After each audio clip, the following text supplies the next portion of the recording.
આજરોજ પ્રાથમિક શાળા માયપુર વ્યારા ખાતે 77માં પ્રજાસત્તાક પર્વની ઉજવણી અત્યંત ઉત્સાહ અને ગૌરવભર્યા માહોલમાં કરવામાં આવી।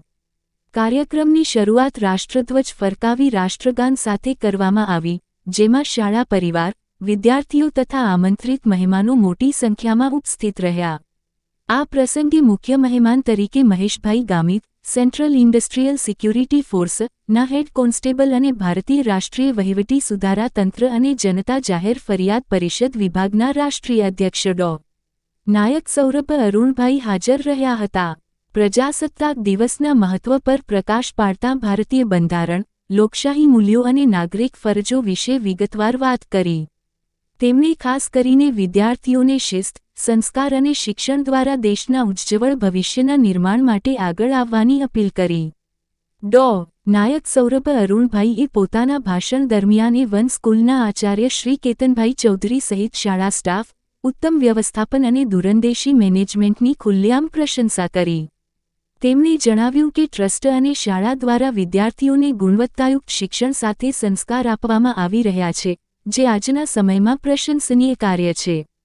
સવારે પ્રભાત ફેરીમાં દેશભક્તિ ગીતો, દેશભક્તિના નારાઓ દ્વારા વાતાવરણ રાષ્ટ્રભક્તિના રંગે રંગાઈ ગયું હતું અને ધ્વજવંદન કાર્યક્રમ બાદ વિદ્યાર્થીઓમાં સામૂહિક ભાવના વિકસે એ હેતુથી શાળાના સ્ટાફ હિતેશભાઈ, સેજલબેન, મુદિતાબેન, રીટાબેન, સુરીતાબેન દ્વારા બાળકો, વાલીઓ, ગ્રામજનો માટે રમતોત્સવનું સુંદર આયોજન કરવામાં આવ્યું, જેની ઉપસ્થિત સૌએ ખૂબ જ સરાહના કરી હતી। શાળાની એસએમસી, શિક્ષકો અને શાળાના ભૂતપૂર્વ વિદ્યાર્થીઓ દ્વારા સમગ્ર કાર્યક્રમનું આયોજન શિસ્તબદ્ધ અને સુવ્યવસ્થિત રીતે કરવામાં આવ્યું હતું। કાર્યક્રમના અંતે શાળા પરિવાર તરફથી મુખ્ય મહેમાન, ગ્રામજનો, વિદ્યાર્થીઓ અને ઉપસ્થિત મહાનુભાવોનો આભાર વ્યક્ત કરવામાં આવ્યો અને રાષ્ટ્રના સર્વાંગી વિકાસ માટે સૌએ એકજૂટ થઈ કાર્ય કરવાની પ્રતિજ્ઞા લેવાઈ। તેમજ શાળામાં આગવું યોગદાન આપનાર તમામનું સન્માનપત્ર આપીને સન્માન સહ આભાર વ્યક્ત કરવામાં આવ્યો।